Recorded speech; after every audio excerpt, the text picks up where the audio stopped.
We have a question from Alan Williams, who I'm sure is going to be on migration, as a professor of migration, and then we'll go to Kansira and then to... A quick comment, and then something more general. I mean, we just heard an account, a very damning account of migration. There are many other interpretations.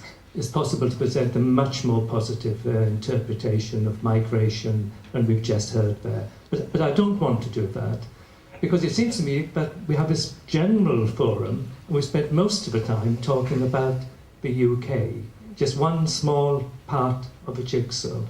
And it would seem to me that in the medium term, there are major negative implications for the UK.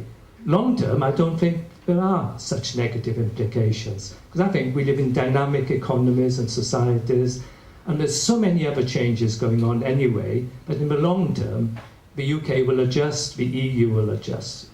But the question is how long the medium term is. Is it 2 years? No. Is it 10 years? Much more likely. Now, let me just generalize, if I may. Do you think, actually, we've got the wrong title here in a way, because we've focused on post-Brexit. We could have had post-Trump. We could have had post the next imminent global economic crisis. You can make out an argument for that coming very, very soon. So let me just turn that into a question for the left-hand side of the panel as I look at it, about really, and some of you commented on this already, how important is Brexit for the way that you see the picture emerging in the future? Should we really have been talking about Trump and global crisis rather than Brexit? Okay, Natalia is brave to put her hand up first. The others can...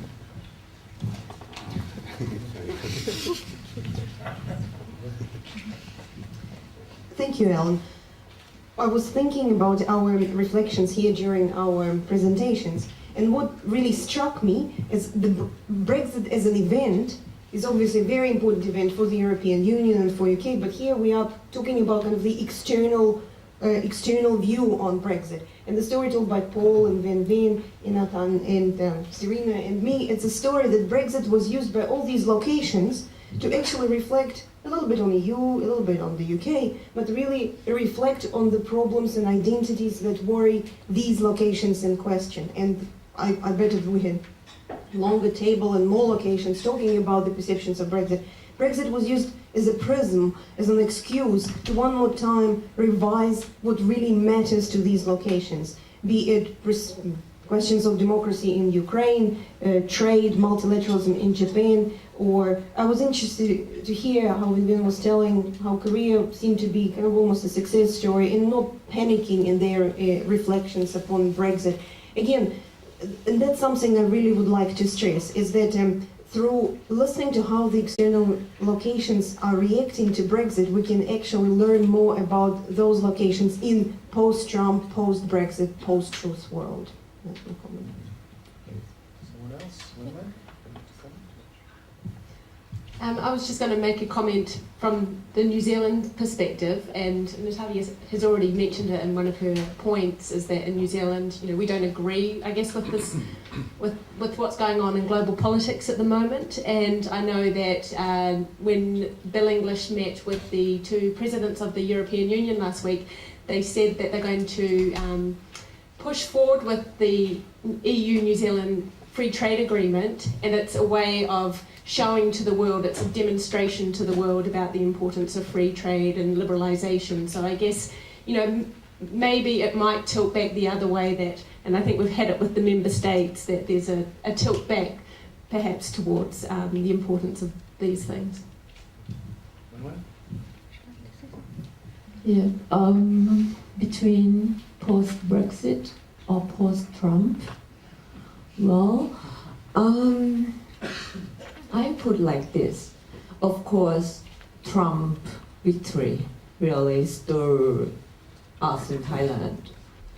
However, there is a kind of, the Brexit gave us a kind of thinking exercise, qualitative thinking exercise. In the case like Natalie said, about identity, about how Thai should be nationalist, how Thai should act alone.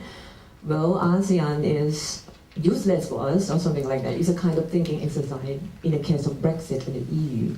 But for the Trump thing, for us, of course, it's really hot issues in the social network, especially the educated people try to, but it's more on thinking excitement following Trump Twitter, but it's not really academically fruitful compared to Brexit when we discuss on the issues. Last one. Just, Brexit seems to be very important for me, or scholars who really believe the European project, and I do believe that in different parts of the world, like Professor William said, that it is just another big change of regional or international politics.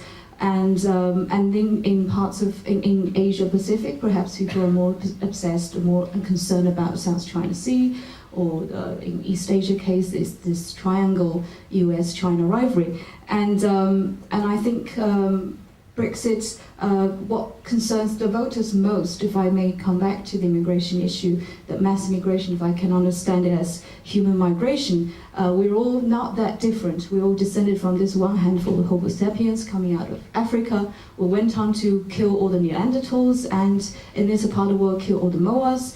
And I think human migration is the desire, is a human desire that is a trend that we cannot deny. How about just embrace that and manage it better rather than resent the so-called mass migration? Thank you very much.